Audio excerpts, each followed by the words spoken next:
नरमी कलैया सुकुमार हो चूड़ी जाला कलैया।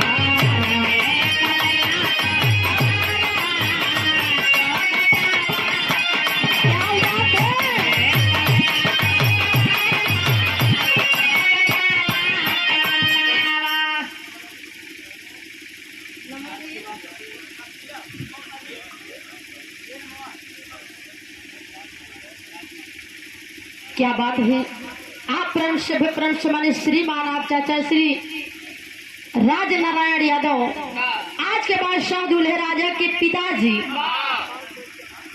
आपके तरफ से स्वागत की कड़ी में बड़ा ही सुंदर सम्मान बड़ा ही सुंदर उपहार देके सम्मान किए। संग में 551 रुपए के महान आशीर्वाद चरणों में कोटि कोटि प्रणाम।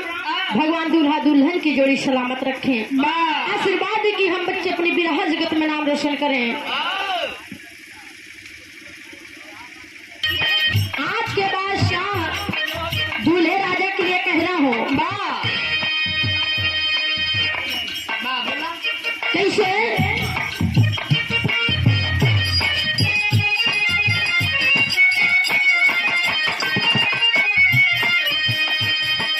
सबही के लागल बा प्यार हो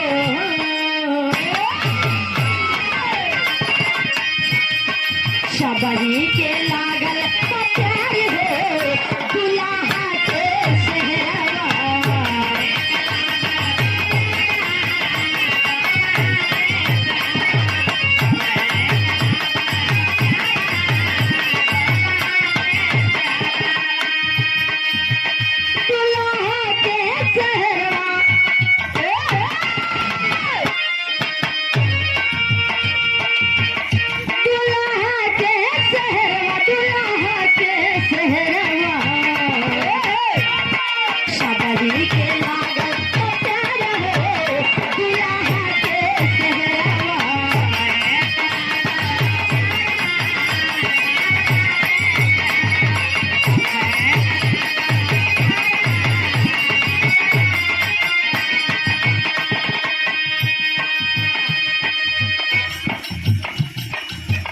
क्या बात है। आज के बाद शाह दूल्हे राजा का चेहरा देख के तो सबके जी ललचाता हो। क्या रूप है क्या रंग है कहना हो।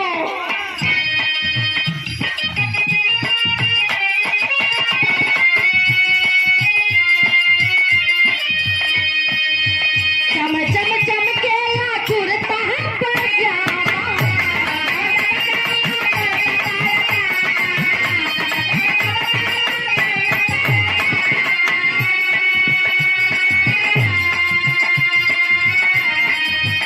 लेकिन भैया आज जितना नात रिश्तेदार आए हुए हैं आज सबका खबर ले ले। हाँ आगे जना जाए टिकट कितना पानी में बा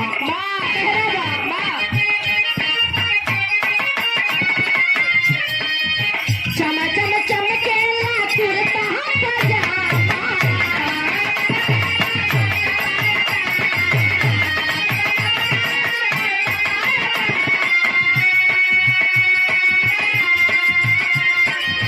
कितना मगन बाटे दुल्हा के मामा।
तुम बहुत रंगदार हो नैसा के सहरवा।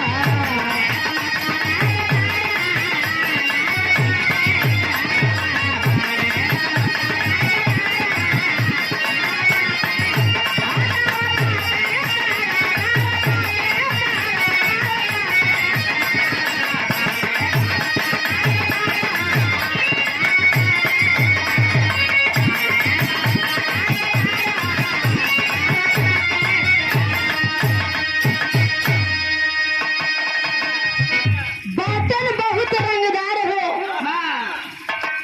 आज आज के बाद शादी है राजा के फूफा हर एकदम मस्त है। लेकिन आखिरी लाइन में कहना हो ऐसे